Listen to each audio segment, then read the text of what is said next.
Alright, one of the problems I had with this plane was pretty much the elevator authority. While you're out and you're flying fast, the stock throws were plenty. It was enough to give you nice tight loops and everything like that, but as soon as you came in for a landing or you tried to get into high alpha, it sort of felt spongy, or the authority just sort of disappeared altogether. Now, I've been increasing them slowly as I go because there's that whole, this plane operates well at slow speed and high speed, so I wanted to find the point where the slow speed wasn't really intruding on the high speed performance, where it wasn't getting too twitchy. Generally how I went about that is saying to myself, alright, well, I want about 45 degrees of high alpha, maybe, you know, a little bit less, maybe 35 or so, but I don't want to have any more than about 40% expo.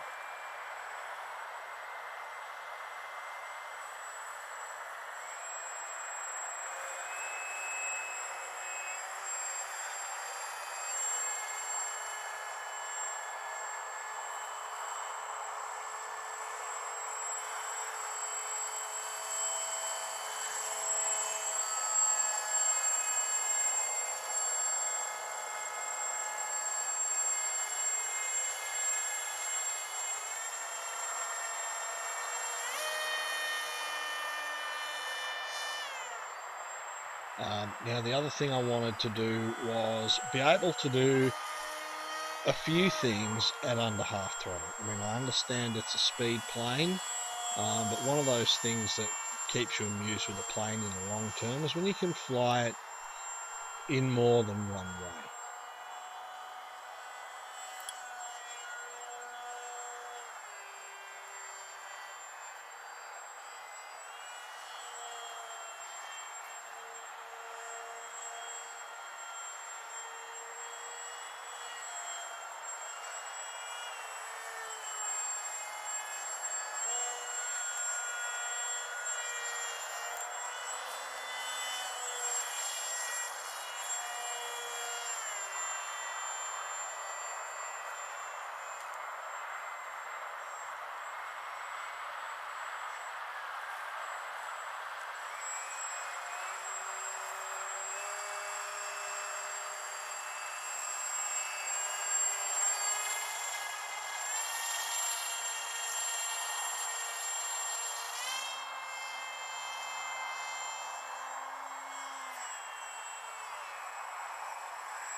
And once I got to that point, of course, the next part is making sure it all works at high speeds without being too much.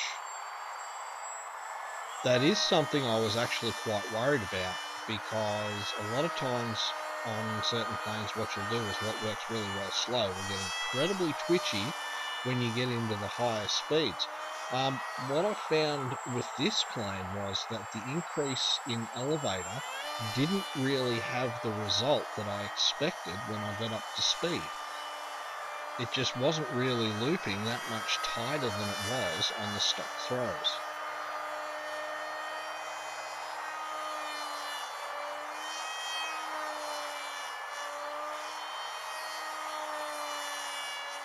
All it was really doing was slowing the plane down, which is a feature I actually quite like.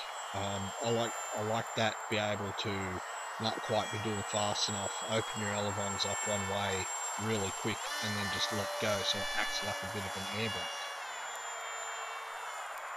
And then of course, if you don't want to lose that speed, you just don't mash on the sticks when you're moving along at speed. Increase your expos a little bit, and the 40% was working quite nice.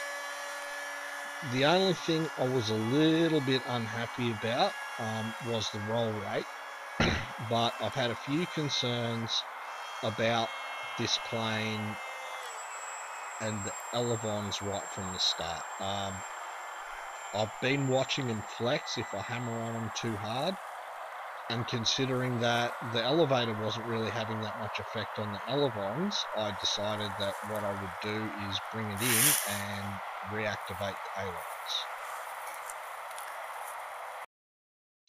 Alright, you can see I've still got quite large throws from the stock, but it's kind of hard to see, but if you look at the aileron, I've mixed in about 1/4 inch throws, if that. The idea behind that is to get the extra roll authority that I want without putting extra stress on the elevons. My goal here isn't to make it roll like a drill. My goal is to just add a little bit of roll to the point where I feel comfortable with it, without having so much roll authority that I'm losing control over the fine movements without using about a bazillion% in the expos.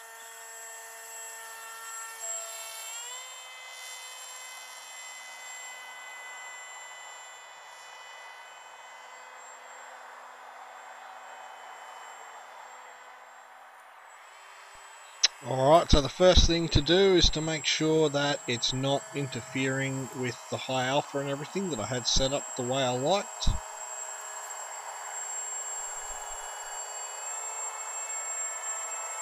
And it came out of that just fine. The next one is to make sure that those high speed, gentle loops and rolls are still all there, and that the plane hasn't got really flighty or twitchy by what I've done.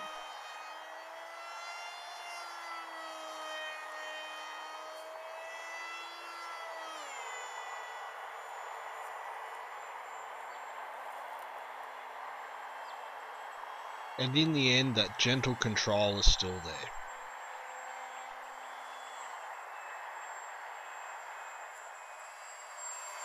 So what I've ended up with is a Goldilocks plane. The first thing it can do is it can just meander around the place very slowly.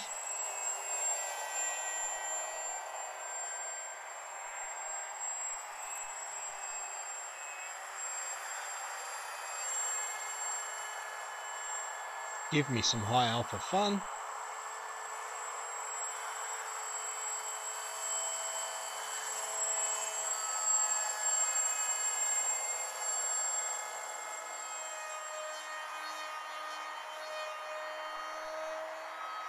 And also tear around the sky when I want to. Never too little control, never too much control. The porridge is always just right.